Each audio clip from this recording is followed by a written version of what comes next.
साथियों नमस्कार। हम रीट स्पेशल के तहत प्रैक्टिस सेट कर रहे हैं। आज हम विज्ञान विषय का प्रैक्टिस सेट करते हैं। आइए पहला क्वेश्चन देखें। सर्वाधिक अनाज उत्पादन करने वाला जिला है। तो देश में सर्वाधिक अनाज उत्पन्न करने वाला जिला गंगानगर है और यह राजस्थान में है।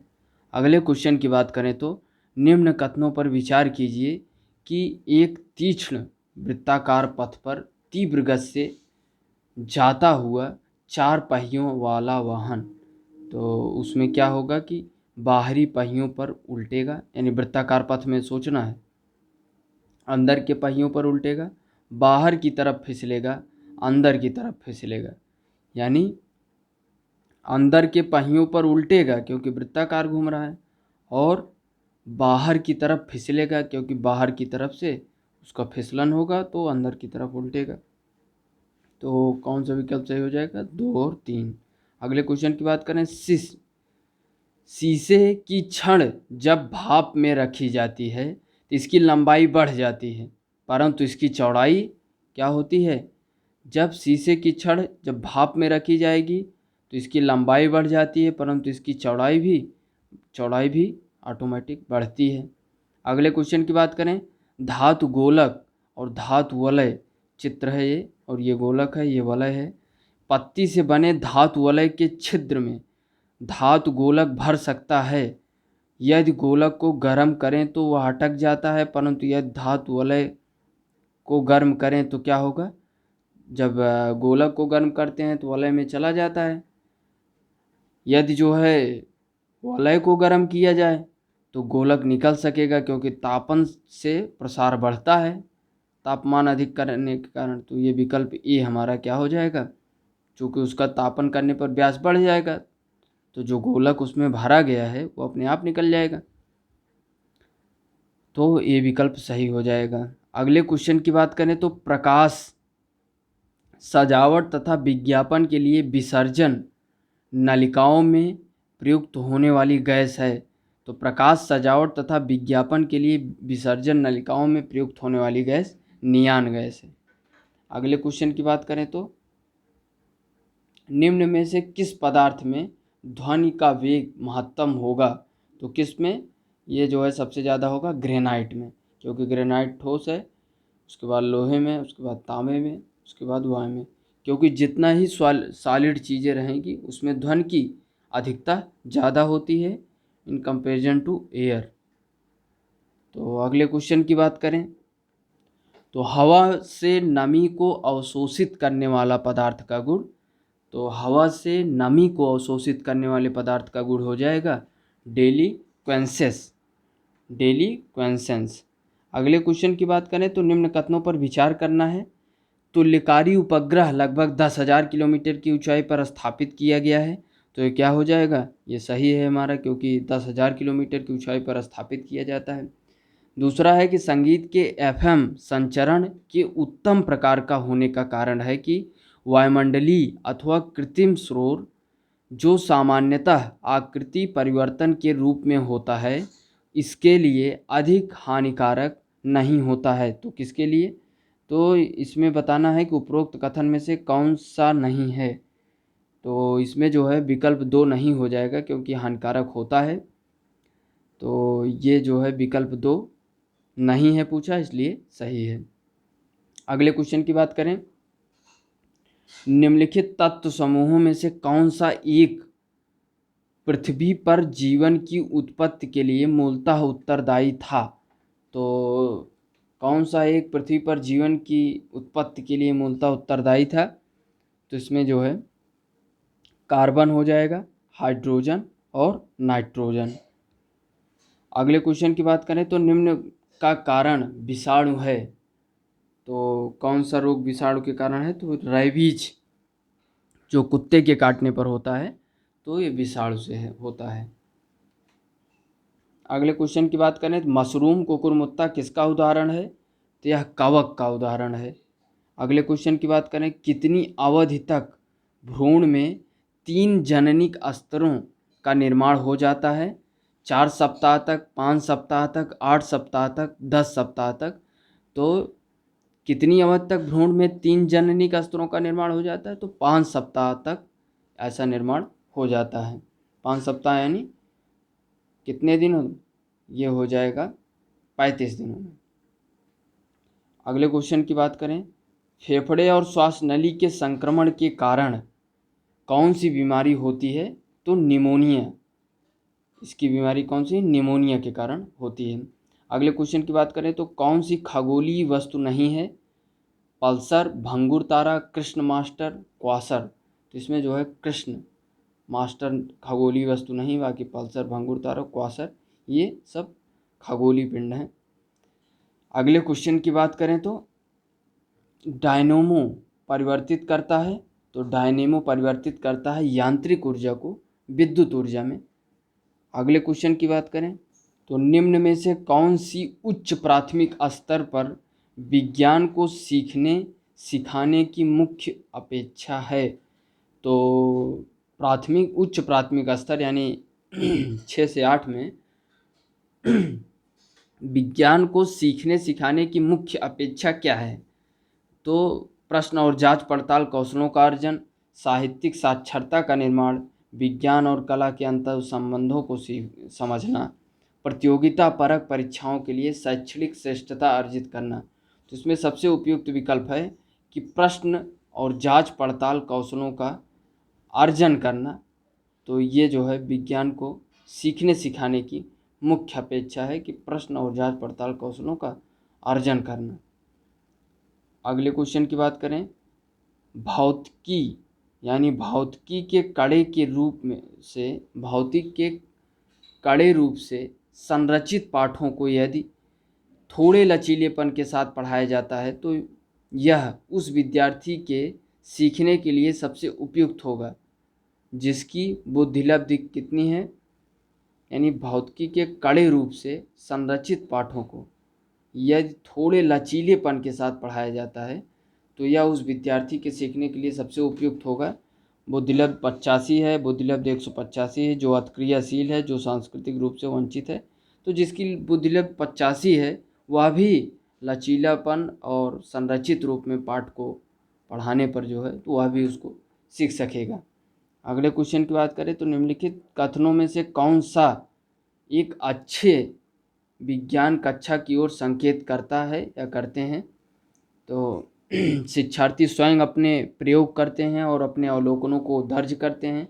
शिक्षार्थी शिक्षक द्वारा दिए गए निदर्शन प्रदर्शन का अवलोकन करते हैं और उसके चरणों को लिखते हैं। शिक्षार्थी अधिक प्रश्न पूछने के लिए स्वतंत्र हैं। शिक्षक शिक्षण के लिए पाठ्य पुस्तक के साथ साथ विविध संसाधनों का उपयोग करते हैं। तो इसमें सबसे उपयुक्त विकल्प हो जाएगा हमारा शिक्षार्थी स्वयं अपने प्रयोग करते हैं और अपने अवलोकनों को दर्ज कराते हैं, यानी ए भी हमारा सही है।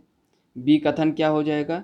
शिक्षार्थी द्वारा दिए गए निदर्शन प्रदर्शन का अवलोकन करते हैं और उसके चरणों को लिखते हैं, यह भी सही हो जाएगा। शिक्षार्थी शिक्षक द्वारा दिए गए निदर्शन प्रदर्शन को अवलोकन करते हैं और उसके चरणों को लिखते हैं। तो इसमें बता रहा है क्या अच्छी विज्ञान कक्षा की ओर संकेत करता है। शिक्षार्थी अधिक प्रश्न पूछने के लिए स्वतंत्र हैं। शिक्षक शिक्षण के लिए पाठ्यपुस्तक के साथ साथ विविध संसाधनों का उपयोग करते हैं। तो इसमें बी नहीं है, बाकी ए, सी और डी है, क्योंकि वह अच्छी कक्षा नहीं है कि शिक्षार्थी शिक्षक पढ़ा रहा है तो धीरे धीरे उसका अवलोकन करके लिख दे ले रहा है और उसमें क्वेश्चन नहीं पूछे जा रहे हैं, उसमें शिक्षार्थियों द्वारा प्रयोग नहीं कराया जा रहा है। तो यह जो है बी विकल्प नहीं है, ए और सी डी सही है। अगले क्वेश्चन की बात करें यानी विकल्प बी सही है, ए सी और डी। अगले क्वेश्चन की बात करें तो कौन सा विद्यार्थियों में वैज्ञानिक कौशलों के विकास के लिए सबसे ज़्यादा उपयुक्त है? तो वैज्ञानिक कौशलों के विकास के लिए सबसे ज़्यादा उपयुक्त प्रयोगशाला कार्य निष्पादित करना, विज्ञान ओलंपियाड का आयोजन करना, विज्ञान प्रश्नोत्तरी का आयोजन करना, क्षेत्र भ्रमण का आयोजन करना। तो वैज्ञानिक कौशल विकास के लिए सबसे ज़्यादा उपयुक्त प्रयोगशाला कार्य संपादित करना। अगले क्वेश्चन की बात करें तो अनुसंधान या खोज विधि के जन्मदाता थे, तो ये जो है विज्ञान या खोजविद के जन्मदाता आर्मस्ट्रांग थे। अगले क्वेश्चन की बात करें, विज्ञान शिक्षण में परियोजना पद्धति के लिए सबसे ज़्यादा उपयुक्त क्या है? विद्यार्थी के तर्कणा कौशल को दृढ़ करने, कार्य करने की वैज्ञानिक पद्धति को बढ़ावा देने, विज्ञान में आधारभूत संकल्पनाओं की समझ को बढ़ावा देने, विद्यार्थियों की अंक संबंधी अंकीय योग्यता को समुन्नत करने। तो इसमें सही विकल्प हो जाएगा कि विज्ञान शिक्षण में परियोजना पद्धति के लिए सबसे ज़्यादा उपयुक्त कार्य करने की वैज्ञानिक पद्धति को बढ़ावा देना है। अगले क्वेश्चन की बात करें, हर कक्षा 6 के शिक्षार्थियों को घूर्णन गति पढ़ाना चाहता है, उसमें से कौन सी सबसे अच्छी विधि होगी? चर्चा, गतिविधि आधारित शिक्षण, उदाहरण देना, प्रदर्शन। तो गतिविधि आधारित सबसे अच्छी शिक्षा होगी या सबसे उपयुक्त मेथड होगा शिक्षार्थियों को उसके बारे में पढ़ाने के लिए। विज्ञान शिक्षण में सतत एवं समग्र मूल्यांकन के संबंध में निम्न में से कौन सा कथन गलत है? तो यह रचनात्मक मूल्यांकन है, यह संकलनात्मक मूल्यांकन है, यह वर्ष में एक बार ही होता है, या वर्ष पर्यंत चलता है।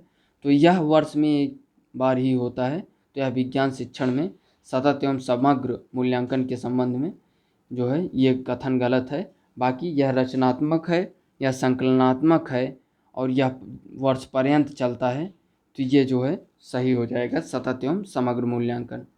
अगले क्वेश्चन की बात करें, सी विकल्प नहीं सही है।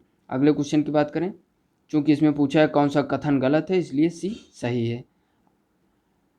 निम्न में से किसका आकलन हो सकता है जब गीता मनुष्य में पोषण विषय का केवल बहुविकल्पीय प्रश्नों द्वारा मूल्यांकन कर रही है? यानी मनुष्य में पोषण विषय का केवल बहुविकल्पीय प्रश्नों द्वारा मूल्यांकन कर रही है।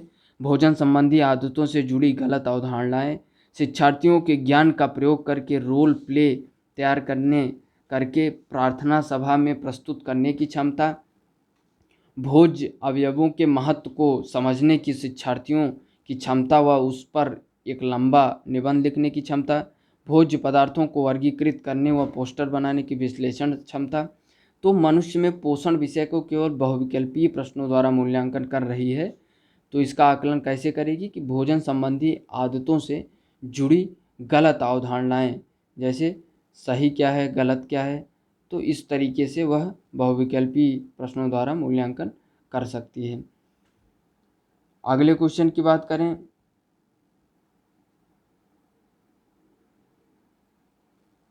लोलक की कालावधि किस पर निर्भर करती है? तो ये लंबाई के ऊपर निर्भर करती है। यदि लंबाई अधिक रहेगी तो टाइम पीरियड कम होगा और लंबाई कम रहेगी तो टाइम पीरियड अधिक होगा।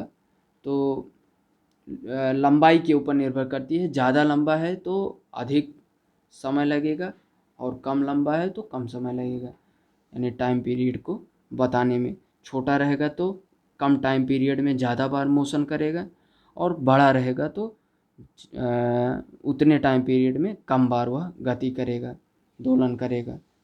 अगले क्वेश्चन की बात करें, लोलक घड़ियाँ गर्मियों में सुस्त हो जाती हैं क्योंकि लोलक की लंबाई क्या होती है? बढ़ जाती है। अगले क्वेश्चन की बात करें तो कमरे को ठंडा किया जा सकता है। तो कैसे ठंडा किया जा सकता है कमरे को? पानी के बहाने से, संपीड़ित गैस को छोड़ने से, रसोई गैस से, ठोस को पिघलाने से। तो कमरे को कैसे ठंडा किया जा सकता है? संपीड़ित गैस को छोड़ने से। बैरोमीटर में पारे के ऊपर के स्थान में थोड़ी आर्द्रता प्रवेश कराने पर क्या होगा? तो बैरोमीटर में पारे के ऊपर के स्थान में थोड़ी आर्द्रता यदि ह्यूमिडिटी प्रवेश करा दिया जाए तो पारे का स्तंभ गिर जाएगा। अगले क्वेश्चन की बात करें तो अभिनेत्र लेंस द्वारा किसी वस्तु का किस प्रकार का प्रतिबिंब रेटिना पर बनाया जाता है? तो उल्टा तथा वास्तविक। अभिनेत्र लेंस द्वारा किसी वस्तु का किस प्रकार प्रतिबिंब रेटिना पर बनाया जाता है? तो उल्टा तथा वास्तविक। विषाणुओं में होता है तो विषाणुओं में क्या होता है? केवल डीएनए, केवल आरएनए, केवल आरएनए और डीएनए, या तो आरएनए या तो डीएनए। विषाणुओं में या तो आरएनए होगा या तो डीएनए होगा। तो यह रहा हमारा 30 प्रश्नों का प्रैक्टिस सेट साइंस के लिए, विज्ञान के लिए। आगे भी हम विज्ञान से संबंधित प्रैक्टिस सेट करेंगे, सीखेंगे और सीख कर अपनी सफलता सुनिश्चित करेंगे। धन्यवाद। जय हिंद।